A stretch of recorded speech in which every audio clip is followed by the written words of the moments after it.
నా హృదయపూర్వక నమస్కారాలు. గత 4 రోజులుగా ఏవేవి జరుగుతున్నదని అందరికీ తెలుసు. ముఖ్యమంత్రులు కూడా తెలిసుంటుంది. ఎందుకంటే వాళ్ళు ఎన్నో సమస్యలతో తలమునకలై ఉంటారు.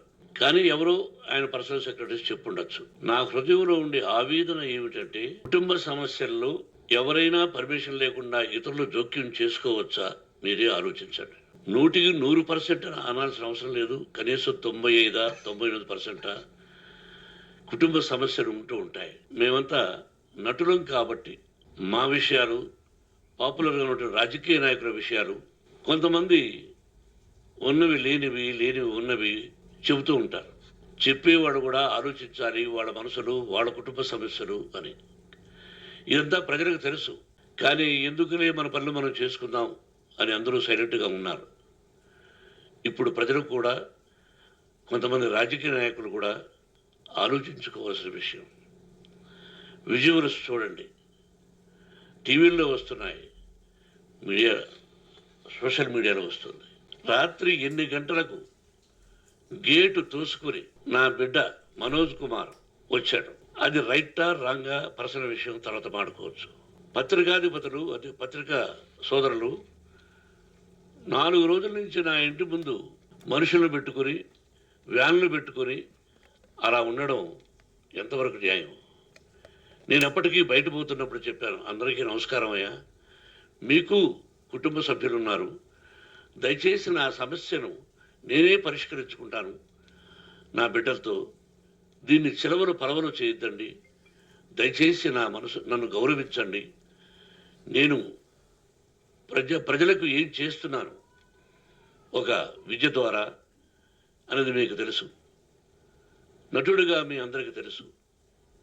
ఒక రాజ్యసభ సభ్యుడిగా మీకు తెలుసు. ఎంత క్లీన్ చిట్టుతో వచ్చానో రాజ్యసభ సభ్యుడిగా. నా హృదయంలో ఉండే ఆవేదన చెప్పనలవి కాదు, మీకే చెప్పాలి. ఈ రోజున ఈ మీడియా సోదరులు ఎంత కల్పితాలు, ఎంత నెగటివిటీ నన్ను గురించి చెప్తున్నారో మీ అందరికీ తెలుసు. దానికి నేను బాధపడడం లేదు. మీరు ముఖ్యంగా తెలుసుకోవాల్సింది, రాత్రుల్లో గేటు తోసుకుని, గేటు పగలగొట్టి పర్మిషన్ లేకుండా ఎవరైనా రావచ్చా? మీరే చెప్పండి. వచ్చిన వాళ్ళు అందరూ మీడియా సోదరులా, లేకపోతే ఇంకెవరైనా నా మీద పగ, రాగద్వేషాలతో ఏదో ఒక ఛానల్ చేతులు పెట్టుకుని అలా వచ్చి ఉంటారేమో సందేహం. కానీ వాళ్లను కొట్టాలని, తిట్టాలని మనసా వాచ దైవ సాక్షిగా నేను అలా ఆలోచించేవాడిని కాదు. ఎందుకు? వాళ్ళు ఉద్యోగస్తులు, నేను కూడా ఉద్యోగస్తునే, అందరూ కూలివాళ్ళం. భగవంతుడు ఇస్తుంటాడు మనకు కూలి.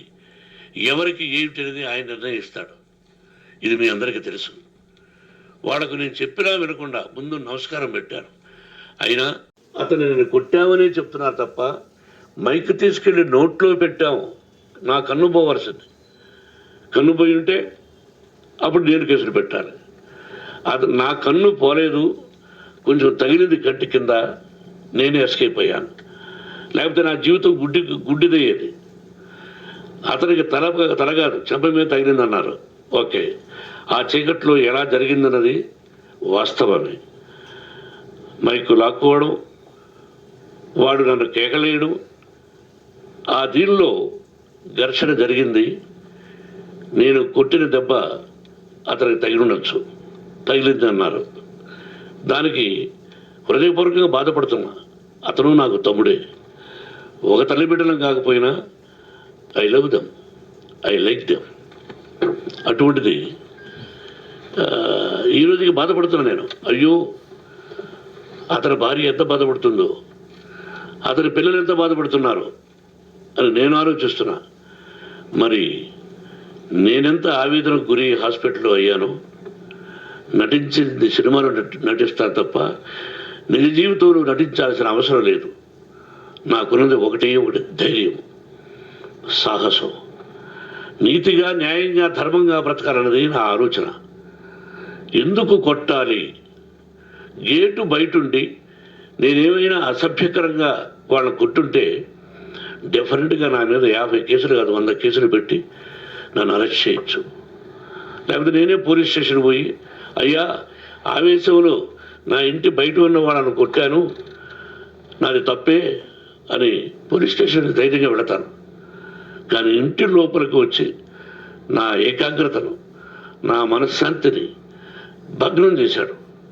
ఆల్రెడీ నా బిడ్డ చేస్తున్నాడు, అయినా నీ కన్నబిడ్డ, ఎప్పటికీ నీ కన్నబిడ్డే. ఏదో ఒక రోజున న్యాయం జరుగుతుంది, మేము కూర్చొని మాట్లాడుకుంటాం. దీనికి మధ్యవర్తులు అక్కర్లే. కుటుంబ సమస్యలకు బయట వాళ్ళు పిలిపించి ఇలా చేయండి మీరు ఇలా మాట్లాడండి అని చెప్పక్కర్లే. కట్టు బట్టలతో మద్రాసుకు వెళ్ళేవాడిని. ఆల్రెడీ మీకు చెప్పాను, పైసా లేకుండా కట్టుబట్టలతో చెప్పులు సగం కింద అరిగిపోయి అలా వెళ్ళేవాడిని. మా తల్లిదండ్రులు అద్భుతమైన జన్మను ప్రసాదించారు. ఒక్క పైసా ఇవ్వాల. నా కష్టార్జితతో నేను సంపాదించి ఈరోజు నేను కులమతాలకు అతీతంగా 25% ఫ్రీ ఎడ్యుకేషన్ ఇస్తూ నా స్థాయిలో నా దగ్గర సహాయం చేసుకుంటూ, వరద బాధలు వచ్చినా ఇంకోటి వచ్చినా అన్నయ్య ముఖ్యమంత్రిగా ఉన్నప్పుడు కూడా ఎన్నో చేశాను. బట్ అవి మర్చిపోయి ఈరోజు కొట్టింది మాట్లాడుతున్నారు. ప్రజాప్రతినిధులారా, నా అభిమానులారా, తెలుగు ప్రజలారా, తమిళ, మలయాళం, కన్నడ అభిమానులారా, ఆలోచించండి. నేను చేసినది తప్పు, కొట్టినది తప్పు. ఏ సందర్భంలో కొట్టాల్సి వచ్చింది? మీ ఇంటికి దూరితే ఒప్పుకుంటారా? మీ ఏకాగ్రతను భగ్నం చేస్తే ఒప్పుకుంటారా? మీరే ఆలోచించండి. న్యాయాధిపతులు కానీ, ప్రజాప్రతినిధులు కానీ, అభిమానులు కానీ, వ్యాపారస్తులు కానీ, ఇదే మీడియా ప్రతినిధులు కూడా వాళ్ళ ఇళ్ళలోకి ఎవరైనా దూరి మన గురించి ఇలా రాశావు అని ఆ ఇళ్ళలోకి ఒక 10 మంది వెళితే వాళ్ళు దండం పెట్టి పంపిస్తారా? ఏం చేస్తారు చెప్పండి? మీకు టీవీలు ఉన్నాయి, మాకు టీవీలు లేవు. నేను కూడా రేపు టీవీ పెట్టచ్చు, అది కాదు గొప్ప. నా హృదయపూర్వకంగా చెప్తున్నా, అతని మనసును బాధ పెట్టినా అతను గాయమైన దానికి చాలా చింతిస్తున్నాను. చింతించిన లాభం ఏమిటండి అంటే మరి ఏం చేయాలి? మీరు చేసిందంటే మళ్ళీ చెప్తున్నా, అసలు అతను నిజంగా జర్నలిస్టా కాదా అని ఆ చేయట్లో నాకు ఎలా తెలుస్తుంది? టీవీ నేను నాకు ఎలా తెలుస్తుంది? ఏదో ఒక కంటి మీదకి ఒక మైక్ వచ్చింది, దానికి అబక్కం లాక్కున్నాను. ఇది వాస్తవమే, అసత్యం కాదు. అది టీవీనైనా ఆ టీవీ9 మైక్ని లాక్కోవాలి. అది ఏంటంటే నేనేమన్నా మూర్ఖున్నా? వాళ్ళందరూ నాకు కావాల్సిన వాళ్ళే. ఈ రోజున ఆ రజనీకాంత్ అతను కూడా ఎన్నో ఫోన్లు నేను చాలా సందర్భాల్లో మాట్లాడున్నాను. ఇట్స్ లైక్ మై సన్నా లేదా బ్రదరా, అలా ఉంటాం. మరి ఈ విషయంలో మాత్రం మీరు ఎందులో అంటే మీరు చేసినది తప్పు అని మీరు ఒక్కరు అనలేదే. కానీ జర్నలిస్టు సోదరులు ఒక ఆడపడుచు, దాదాపు ఒక 5-6 మంది ఆడపడుచులు, ఒక 5-6 మంది సోదరులు, వాళ్ళందరూ మాట్లాడారు. కొట్టడం తప్పైనా ఏ సందర్భంలో కొట్టవలసి వచ్చింది ఇవన్నీ క్లియర్గా మాట్లాడారు. అవన్నీ మీరు చెప్పరు. కాబట్టి పైన భగవంతుడు చూస్తున్నాడు. పోలీస్ అంటే నాకు ఇష్టం. ప్రజలను కాపాడవలసిన బాధ్యత వాళ్ళకి, రక్షణ కల్పించవలసింది. నా విద్యాలయానికి కూడా ఐపీఎస్లు, ఐఏఎస్లు అయిన విద్యార్థులు ఉన్నారు. వాళ్ళకు న్యాయం, ధర్మం నేర్పించి పంపించాను నా ఇన్స్టిట్యూషన్లో. But they are perfect. కొంతమంది ఐపీఎస్లు, ఐఏఎస్లు, డీసీపీలు ఇలా చాలామంది ఉన్నారు. బట్ ఎక్కడెక్కడో పనిచేస్తున్నారు. వాడు నా బిడ్డలు. మరి వాళ్ళు కూడా పోలీసు ఉద్యోగస్తులే కదా, న్యాయంగా ఉన్నారు కదా. కానీ ఇక్కడ మాత్రం ఏకపక్ష నిర్ణయం ఏమి చేస్తున్నారో మీరే ప్రజలారా చూడండి, ఆలోచించండి. నేను న్యాయమా అన్యాయమా, నేను చేసింది న్యాయమా అన్యాయమా, మీరే ఆలోచించండి. నా ఇంటికి తలుపులు బద్దలు కొట్టి రావడం న్యాయమా? మీరే చెప్పండి. ఎల్లప్పుడూ మీ ఆశీస్సులు కోరుకునే మీ మోహన్ బాబు. అందరికీ నమస్కారం.